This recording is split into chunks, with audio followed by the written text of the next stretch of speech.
Vote দিব।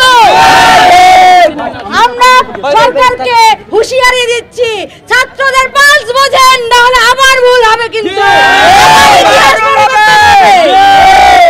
আমি ছাত্র সমাজকে বলবো, আমাদের যে বিতর্কিত ডিজিট আপনাদের মধ্যে আমাদের মধ্যে বিভাজন তৈরি করার জন্য, একে প্রতিহত করেন আপনারা। 35 আমাদের প্রাণের দাবি, আমাদের অধিকার, আমাদেরকে অধিকার দিতে হবে। সারা বাংলাদেশের যত চাকরিজীবী ছাত্র সমাজ রয়েছে, যারা বেকার, আপনারা জেগে উঠুন। আর কতবার বৈষম্যের শিকার আমরা হব? আমরা বৈষম্য মানি না, এটা বৈষম্য বাংলাদেশ। আমরা কোনো ধরনের ষড়যন্ত্র মানব না।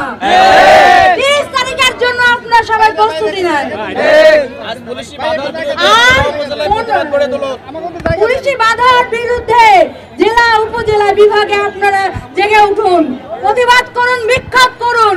আবার যদি পেটুয়া বাহিনীর রূপ ধারণ করে, আমরা প্রতিহত করব। আপনারা সবাই মানসিক প্রস্তুতি নেন।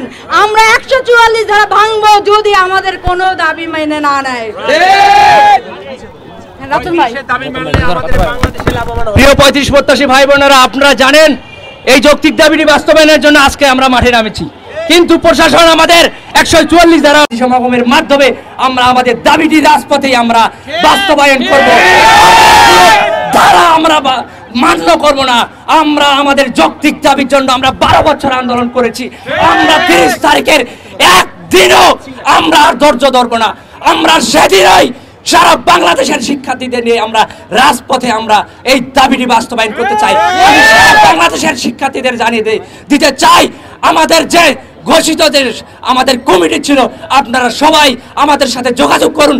সকল বিভাগ, জেলা পর্যায়ে, উপজেলা পর্যায়ে, সকল জায়গায় আমরা এই দাবি বাস্তবায়ন না হলে কঠোর আন্দোলন আমরা গড়িয়ে তুলবো ইনশাআল্লাহ, যতক্ষণ না পর্যন্ত আমরা আমাদের দাবি বাস্তবায়ন নয়। আমি এই বলে আমার এই বক্তব্য শেষ করছি। আলোচনা টেবিলে বসে আমাদের এই জিনিসটাকে ফাইসলা করবেন, তো আমরা অনেকটা ভালো, আমরা কঠোর আন্দোলনে যাব না।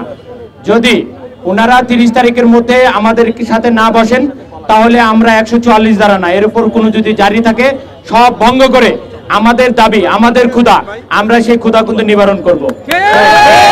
আরেকটা কথা বলে দেই, আমার সহযোদ্ধা রতন ভাই বলেছেন, আপনারা দেশের যে প্রান্ত থাকেন, 64টা জেলায়, সকল জায়গায়, সকল প্রতিষ্ঠানে, সকল শিক্ষা প্রতিষ্ঠানে আপনারা আপনাদের জায়গাতে 35-এর স্লোগান তুলুন, যাতে বাংলাদেশে বুঝতে পারে যারা আমাদের 35কে নস্যাৎ করতে যাচ্ছে, তারা যেন বুঝতে পারে আমরা এখনো কিন্তু ঘুমাই নাই, আমাদের ভিতরে এখনো এনার্জি আছে। আমরা 5 তারিখে একটা বিপ্লব ঘটিয়েছি, আবারও যদি প্রয়োজন হয় আমরা 30 তারিখে সেই বিপ্লব আবারও ঘটাবো। আমরা আমাদের দাবির ক্ষেত্রে অটুট।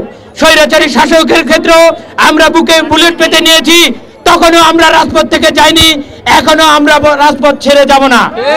আমরা আবারও নিট এন্ড ক্লিন ভাবে বলতে চাই, আমরা 30 তারিখের আগে আমরা এটার বাস্তবায়ন চাই। যদি না হয় 30 তারিখে আমরা কঠোর কর্মসূচিতে যাব।